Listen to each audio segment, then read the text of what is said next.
வாழ்க்கையில அவருக்கு எவ்வளோ பிரச்சனை இருக்குது தெரியுமா? சரி, இங்கெல்லாம் பிரச்சனை இருக்கு அப்படின்னு சொல்லிட்டு நிம்மதியா இருக்கிறதே 2 விஷயத்துல தான். ஒண்ணு ஃபுட்பால் விளையாடுறது, இன்னொன்னு ஃபுட்பால் மேட்ச் பார்க்கறது. இது ஃபுட்பால் விளையாடுறது இப்போ முடிகிறது இல்லை, அப்பப்போ தான் போகுது.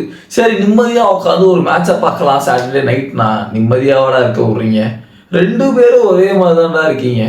பங்காளிகளும் சரி நீங்களும் சரி, ஏன்டா போட்டு உசுர வாங்குறீங்க? ஜெயிக்க வேண்டிய மாதிரி. ஐயோ! இந்த மேட்ச்ல அவங்க ரெண்டு சைட்ல இருந்து உருன்னு கிராஸெல்லாம் இறக்குறானுங்க. ஃபினிஷ் பண்ண ஆளை காணோம். இந்த முகேஷுக்கு என்னதான் ஆச்சுன்ற மாதிரி எம்பாப்பேக்கு என்னதான் ஆச்சு? ஆளையும் காணா பேரையும் காணும். ஒன்றும் புரிய மாட்டுது. நீங்கள் என்ன பண்ணுறீங்க? பெனிஃபிகா மேலே ஒரு குவாலிட்டியில் ஆடுறீங்க, இங்கே வந்து ஒரு குவாலிட்டியில் தோக்குறீங்க. Second goal cool and calm finish பண்ணிட்டு போயிட்டான்.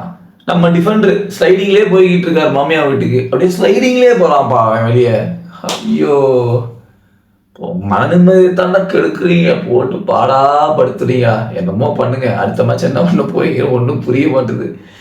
உங்களை நினச்சி வருத்தப்பட்டு இப்போ சிரிப்பு தான் வருது.